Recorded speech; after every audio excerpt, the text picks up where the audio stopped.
Good morning, afternoon, and evening, wherever you are, and welcome to a NerdTube tier list.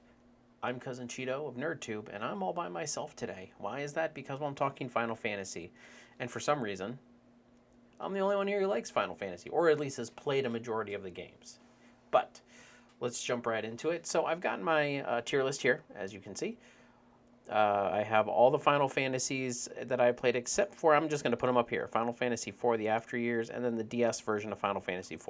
I have not played those versions, so I'm putting them already and not played, so we can just get that done and over with. For the most part, this is all the majority Final Fantasy games, as well as the sequels to 13 and Tactics, because, well, I've played all them and might as well have them here for poops and giggles. My tiers here are going to be not played at the bottom. Crap is going to be And if you don't know any of these references, then look them up. The OK tier is Magic Defense.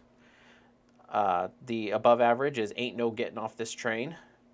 And then the top tier, the Alpha Elite, is Spoony Bard. These are all things. Look them up. So I'm not gonna delve too far into these games, like spoilers or plot wise or anything like that. I might just talk about them a little bit, but we'll start at the very beginning. Final Fantasy, good game. It started it all. I got mad respect. But I mean, it's the basic adventure game. It was based off of originally Dungeons and Dragons, and I mean, they were kind of trying to get their own thing, and so they did. So, Final Fantasy, I would put not much of note besides the fact, that it's the job system originator and everything like that. For the most part, maybe not the refined job system, but I'm going to put it in Magic Defense just because it was where it all began. It was an okay game. And I mean, it started the whole crystals and elements and everything like that. So, Final Fantasy 2. Okay, so this one might be a little controversial because this one's one that a lot of people don't like. I actually like the story in this one. A lot of people don't like the game mechanics in this one, where if you use your attack, you can level up your attack, but then if you use too much attack, then I think you lose something, or if you get hit more, you get more HP. So there's a definite way to break the game, but I give this game a lot of credit for trying something new, drastically new. There was no levels, there was no jobs.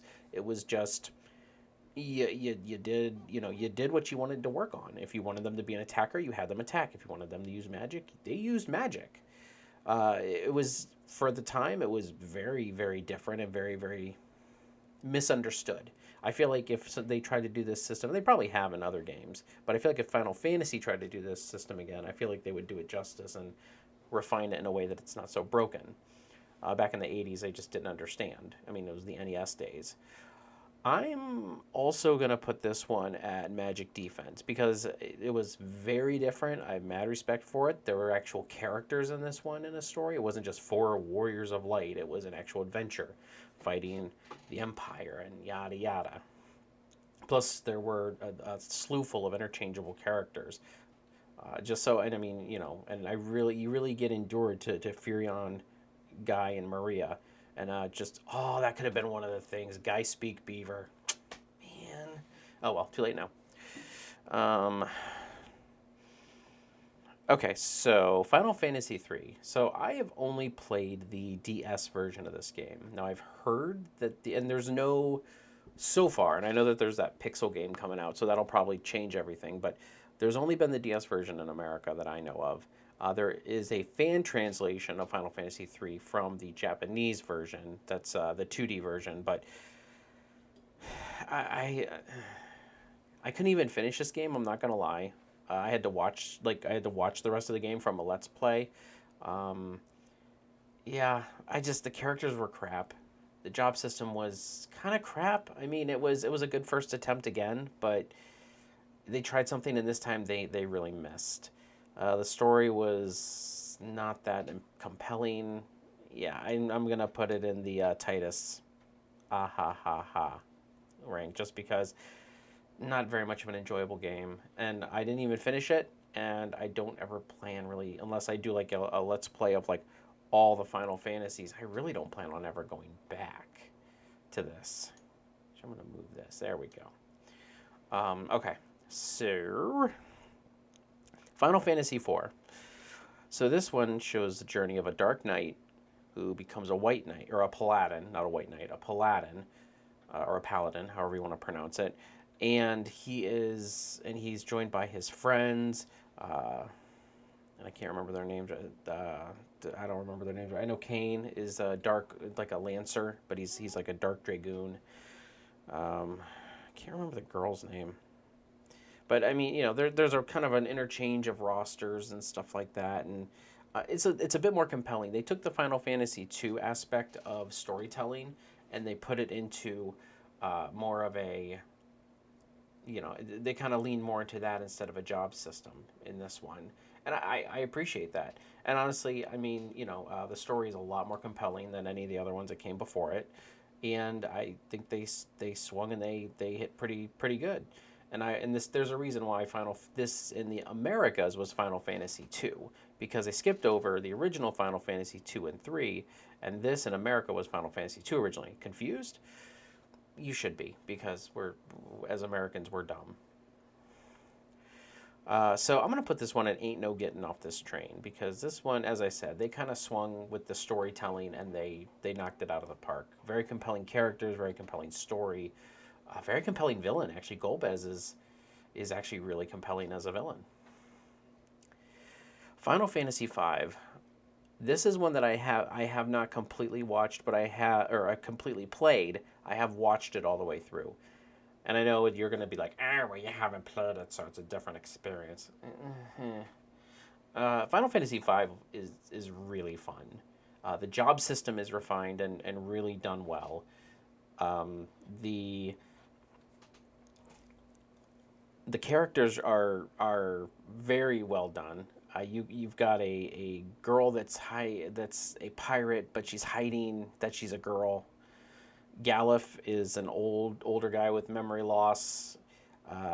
He has granddaughters in there. There's so many people. Kryl. Who else is in there? I mean, obviously the Bart's the main, or Butts, depending on the translation you get, is the main protagonist. Who is there's Ferris, who's the other one? There's a twin sister, and I can't remember her name right now. And I'm probably, people are screaming at their screen right now, saying she's the best one. But I mean, Ferris and her sister are in this, and they're both kind of like me. Radia, or no, Radia was in 4. See, now I'm really just messing it up. But yeah, I mean, there's a slew full of characters in this game, and actually, this one looked like a lot of fun. I actually look forward to playing this one in the near future. But I'm gonna probably put this one sitting at probably Getting Off This Train, because it looks like they did a lot of things right in this game.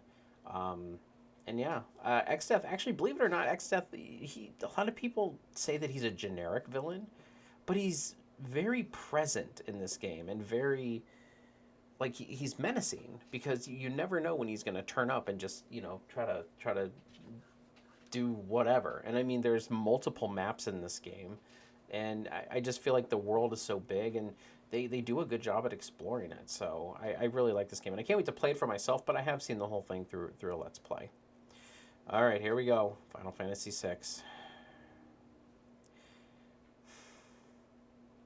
Final Fantasy VI is okay in my book. I know I'm going to get a lot of flack for that. And Final Fantasy VI is okay. Locke, Terra, Celes, Cian, Sabin, Edgar, they're all great. Shadow, they're all great characters. But then you also have like Mog, and I think Wendigo. It's like the big white Wendigo, like the abomination, or not abomination, the abominable snowman looking thing. There's just Gao. Like, they're just characters that just almost don't matter in this game, and they just oversaturate it with like bonus characters. I'm trying to think. I'm probably forgetting somebody because there's so many in this game. Now, there's very iconic moments in this game.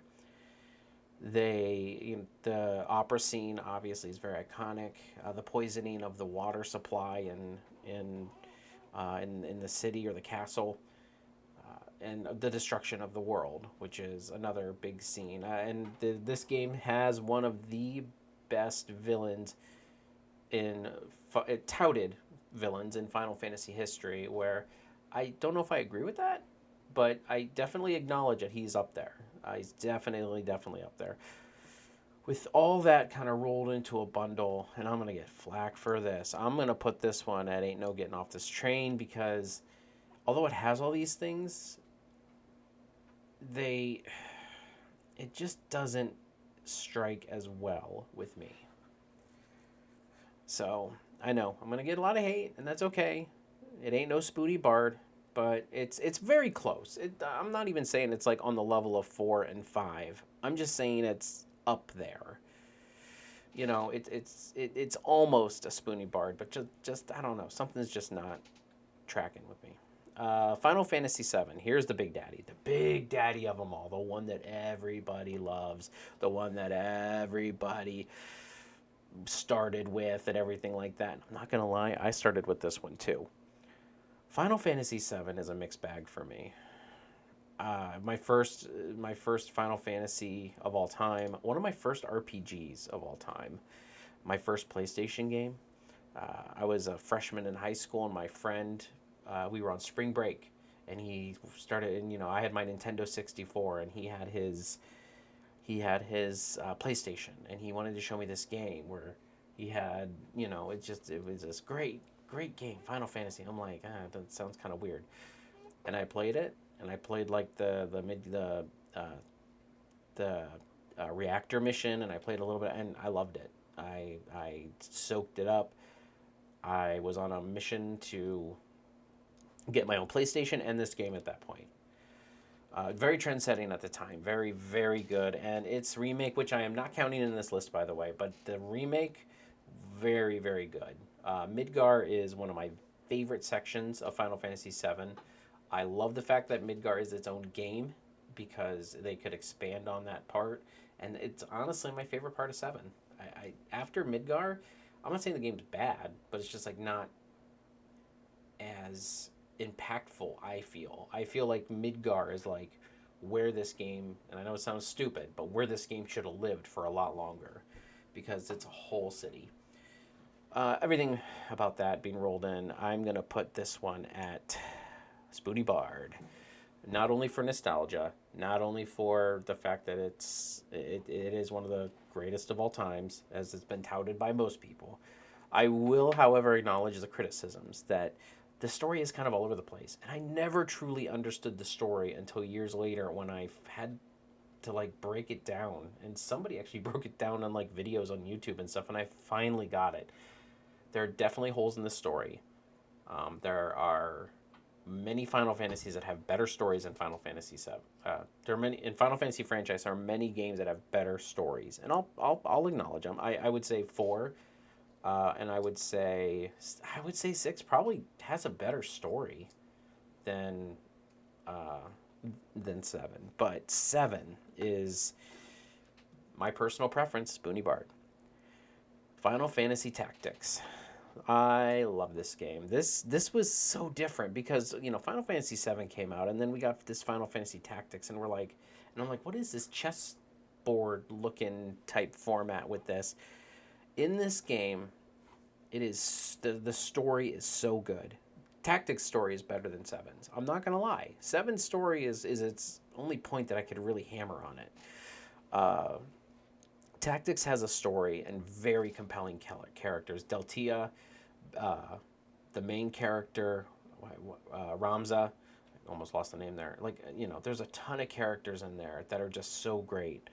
And honestly, I wouldn't mind if there was and I know that there's a sequel to it. I've never played it, but I really wish maybe there would be a remake of Tactics, kind of in the same format, but maybe like the remake, expanded a little bit. Maybe make it better. The world map was kind of a letdown because it's just little dots on the screen and you just go between them. But okay, but the story was very compelling in this one. I'm also going to put this one, and I know I'm going to get a lot of flack, under Spoonie Bard. Probably not, because a lot of people love this game. But I would definitely put it above a lot of the other ones.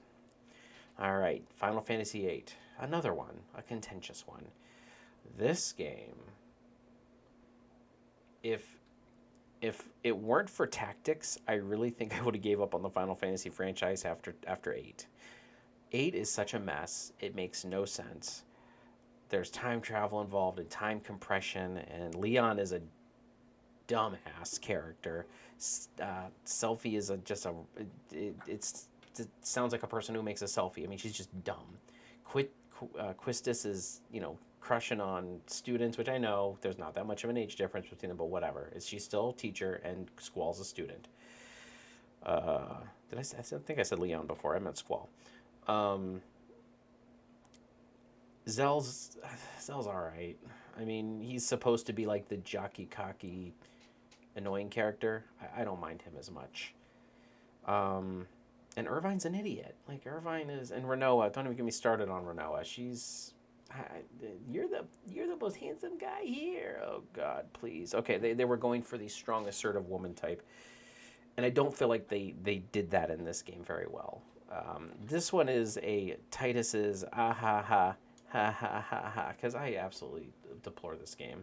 I tried going back and playing it when the remaster came out, and I couldn't get through it. I really couldn't. It was bad. It was very very bad, and it doesn't age well. Period. I will put positives on it. The Guardian Force system. I love the Guardian Forces in this game. The summons. And the junction system is not as bad as everybody makes it out to be. I get it, you can break the game with it, but if you just take it for what it is, it's actually not a bad system. The draw system sucks though. I hate the draw system. But the junction system's nice. I feel like, the whole collecting of I don't know, the whole collecting of uh, uses, and then as you use it, your stats go down because you're using what's junction to that stat. So I hate that, but I feel like you could arm certain magic to certain things, and it makes it better. But the whole, like, if you have 100 and then you start using them down to like 95, you lose those stats that you have that the boot that you start losing the boost, and that's kind of dumb to me. I get it. It was supposed to be make you think more, but didn't work well. Kind of like Final Fantasy 3. Final Fantasy 9. This game is, in my opinion, the best Final Fantasy.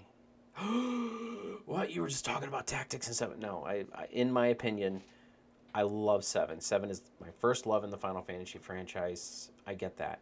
And I got blinders on for that. I understand that. 9 is the best. 9 is a love letter to the entire franchise up to this point. 9 takes everything that is encapsulated, what is wonderful about Final Fantasy, and pours it into one game. I mean, it's kind of got this middle-aged steampunky type feel to it. Zidane is how often do you have a thief as like a main character? Like it's normally like a warrior or something like that, or even a summoner. But it's like it's a thief, and it's like thieves are never the class that I think that do anything good. But Zidane makes it work. Zidane is definitely one of the better characters, and honestly, this entire group except for one, in my opinion, except for one, is the greatest characters in Final Fantasy history. Zidane is amazing. Garnet is a great story of, and I'm going to spend a little time on this. I'm sorry. So, I'm sorry. This is my favorite. Garnet is a true tale of someone who has no idea what in the world they want to be, transforming into who they are meant to be. I love at the end of 9 when, and I'm spoilers for 9 if you've never played it, but when Garnet's running through the crowd and she sees Zidane and she's just running and her arms are out, she throws her crown off. She loses her pendant that's very important, and she doesn't care. She doesn't stop. She stops and looks, and then she keeps going. And just the way that she jumps at him and just hugs him and just, I mean, it's not even like a kiss or anything, but it's just that romance right there blows any of them out of the water. Any. And I am a Cloud Tifa shipper. Uh, I think that they're far better than Cloud and Aerith, to be honest. That romance right there, it is built on such a fantastic foundation, and a more realistic foundation, if I'm to be honest. Um, Yeah, it's just I could go on for an hour, and I might do a whole. If you guys want to see a whole video, leave it in the comment. But I could talk about Final Fantasy IX forever. Definitely, obviously, Spoony Bard. Uh, you know, the rest of the characters, I could also get into them in another video. Vivi is, of course, amazing. Steiner, I love Steiner. Freya is a great character. I feel like they could have expanded on her a little bit more, but I think they did her justice well enough. Beatrix, I could get into her in another video as well about nine. She's also pretty cool. And I know she's not a party member, but she's definitely a present character in this game. Quina, I actually like Quina. Like, do I love Quina? No, I like Quina though. The Tantalus crew, they're all great. They all have their own personalities. They're all just great, and they're just this ragtag group of theater, theater people. Like, it's so weird if you think about it. The only one I don't like is Amaranth, and that's just because he's a throwaway character. You could probably just throw him. You could probably just not even use him, and the rest of the story would be fine. I feel like I'm forgetting something or somebody. Maybe I'm not. So, oh, and Echo, Echo. I don't remember how to pronounce it. Everybody pronounces it different. I think she was good to be like the little sister. I know she's not the little sister of Garnet, but she is a surrogate little sister. And I feel like even though she had a crush on Zidane and everything like that, I feel like she was very, very important to the story and just the way the story goes. The way that you really don't get to form a party, like, have a party formation and everything until later in the game. And that's because they do such a great job at storytelling and splitting the party up and having them have their own stories and all this other stuff going on. It's just so good. And you also get to have four people in your part in a fight at a time, which I love, because grinding sometimes, with only three people can really get tedious. Okay, okay, come on off my soapbox here. Spoony Bard. If there was something above Spoony Bard, it would be Spoony Bard Plus or Spoony Bard Plus Plus. Final Fantasy X. I didn't hate this game, but I didn't think it's nowhere near as good as everybody says it is. Yuna's summons are pretty cool. Spira as a planet or world is okay. The story behind it with Seymour and Yu Yevon and Yunalesca and all that, I'm gonna put 10 in Magic Defense just because I should probably name that Magic Defense. We'll do Magic Defense stat. There we go. Okay, because that's more of the reference is the Magic Defense stat in some games. Final Fantasy X-2, I'm not going to talk about very long. They tried the job system again. I don't want to say utterly failed. They did okay with the job system. The story was stupid, and then giving Yuna guns and all and the dancing and all. It was dumb. So I'm going to give that a hearty ah ha ha ha ha ha. Final Fantasy XI, the first MMORPG in the line. Very good. Very good first attempt. Very good front line. Hey, we're getting into this. Great world. Vanadil, I think is the name of the world. Bastok all the way. I loved Bastok. I loved my Hume Paladin. So it was a good game. It was a good first attempt. Nothing crazy. I'm going to put it under Magic Defense stat. Final Fantasy 12. This is one of those games where the story was pretty dumb. And the main character, Vaughn, was just not what he should have been. The main character should have been Ash and Balthier. And honestly, 9 times out of 10, my party consisted of Balthier, Ash, and then either Fran or Bosch. Like, I hardly ever used Vaughn and Pinello. I used Pinello sometimes when I needed to. Vaughn was just dumb. I even tried. I tried my best to use Vaughn, and he should not have been. He could have been in the party, but he was not a good main character. Heck, he should have just been the one that died at the beginning, and then it picks up with Ash or Balthier, and then Vaughn could have been like Balthier's little brother or something. I don't know, but so this game definitely suffered from the story standpoint. However, their hunts were amazing. The hunt system was amazing in this game. And they took what they learned from Final Fantasy XI and applied it into a single player game, which was really good and really meh in my opinion. Very wide open world, and the way the world worked was very MMO, which I was okay with. I really liked it. You saw your bad guy, you saw your beasts on the field, and you walked up to them and you started a fight, and there was no transition. I don't believe there was any transition. Also, the debut of the what was the system where basically the AI controls the other characters. I know it, and I just forget about it. But that system was also pretty revolutionary back in the day. I spent some time trying to figure that out. So this game, with all that, I'm gonna put it under Ain't No Getting Off This Train because I feel like really the story was the only thing holding this game back from being a true epic. If the story was better and a little bit more focused, it might have been better. Final Fantasy 13. Okay, so this one here, I don't even know what to say about these ones. I mean, the next three, Final Fantasy 13, 13-2, and Lightning Returns. 13 was just one long hallway, and I know everyone says that. I did not, and that's not even the biggest problem for me in this game. The biggest problem with this game for me, was the characters. Hope was just annoying. Vanille was just annoying, and she actually got interesting towards the end. Fang was pretty cool. I liked Fang. Snow was annoying as all get out. I hated Snow. Zaz was alright.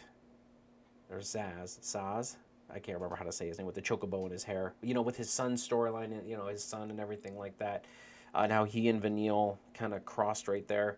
I mean, that part of the story was pretty good. Lightning was just too emo, in my opinion. She didn't have to be, like, she needed to be, like, she was too Squall. You know what I mean? Like, she was too Squall in my book. She needed to be somewhere between Squall and, like, Zidane. Or even Squall, or even, she needed to be like Balthier and Zidane, somewhere in between there.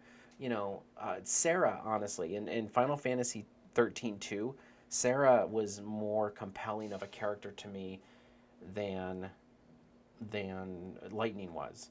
Lightning's a good cosplay character. Like, she looks cool. And she honestly gets better, because I actually liked her better in Lightning Returns than I did in 13. And even in 12 or 13 too, with the little bit that she was in there, I liked her in there better. So I'm gonna put 13 under. I don't know, with this, and the story was so convoluted. I'm gonna put it under ha ha ha. 13-2, although it was a time travel story and it was kind of dumb and confusing a little bit. I liked the character, like Noel and Sarah were a little bit more compelling. I'm gonna put this under Magic Defense Stat. And I'm also going to put the Fetch Quest game, which is Lightning Returns. Basically, you had to it's the Good Turn Daily Final Fantasy game, where you had to go do good turns and then opened up a flower, and then you got to fight Caius, I think, or something. I don't remember. There's something. I've only played it once, but I'm going to put it under Magic Defense Stat, only because it still was more interesting and compelling, and the world was wide open, and, I kind of enjoyed it. All right, so Final Fantasy 14. So this was this is the MMORPG right now. Everybody's talking about it. Everybody goes on about it, and I play the game as well currently. I love this game. This game is great. There's not many drawbacks about it. I'm gonna be right out front and say that the new expansion, well, the most recent expansion. I can't say the new one. Shadowbringers, I'm not a huge fan of. I don't like the new world. I don't like the story, really. It's kind of boring to me. Kind of, dark and dreary for no reason. So, but I must say, A Realm Reborn, Heaven's Ward, and Storm's Blood all were very compelling to me, and they all felt like they flowed together. Shadowbringers just feels like, we interrupt your MMORPG for this dark tale. Like, okay, this random just dark episode, this dark episode. Now, Endbringer's coming out, which is supposedly, or Endwalker is coming out, which is supposedly the end of this current story that's going on. Now, the game's not ending, but it's going to be the end of the current story going on. So that'll be very interesting to see how they do that, and I'm kind of excited for it, because an MMORPG, they usually try to keep it going and going and going and going. I'm kind of excited to see how they wrap this whole thing up. The world is massive. I've been a Dragoon. I'm a level 70, I think 70 some, like 77 Dragoon right now. You know, you can do craft. You can do all the MMORPG things. They got special events going on. It's a great game. If you have a chance to check it out at the very least, check it out. Very fun game. They've done a lot to really refine it over the past years, and I feel like it's worth anyone's time at least to try. So I'm gonna put this one under Ain't No Getting Off This Train just because it's very good, but I mean it's still got some. It's improved from 11, but it isn't up here with these three games. All right, last but not least, Final Fantasy 15. People love this game or hate this game, and I see why. This game is pretty big and massive. It definitely has a open world feel to it. Everybody says, "Oh, you're driving in your car, it's so boring." I like those moments when you're driving in the car with your buddies playing your Final Fantasy music. Like I kind of like that. But then I can see if you drive from like one end of the map to the other, it would probably get very boring. But just going from place to place, it's actually not that bad in my opinion. Noctis and his crew of bros is not terrible. I do like the way that it's kind of like a shaved down party. You know, it's the four of them, but it gives you really chance to dig in with these characters.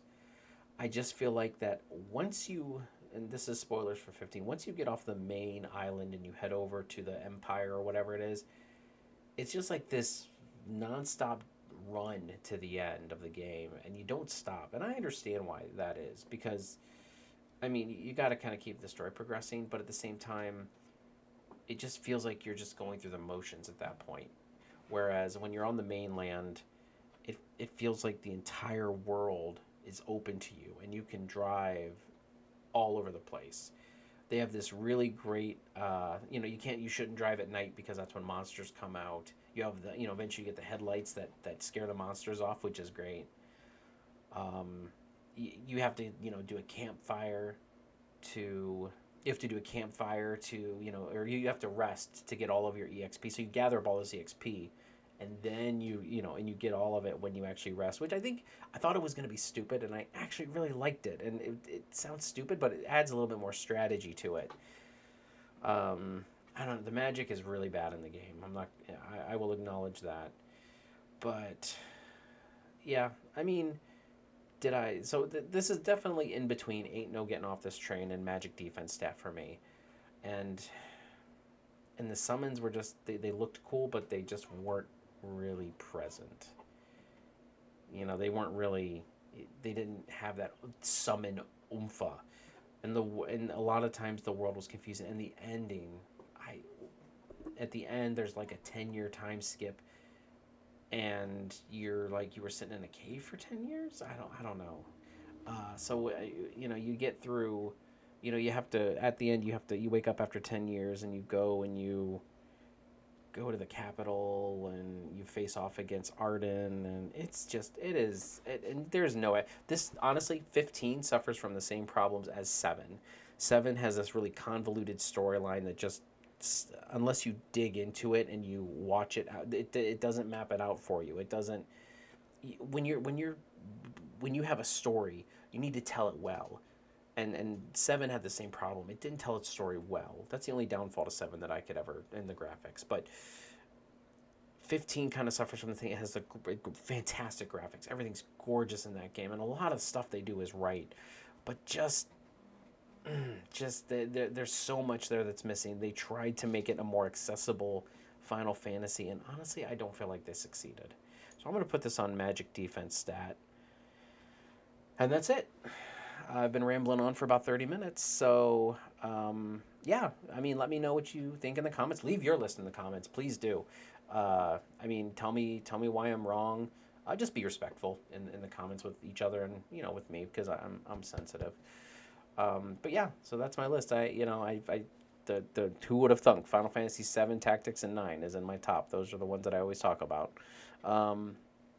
But yeah, leave your list in the comments. Please don't forget to comment, like, and subscribe.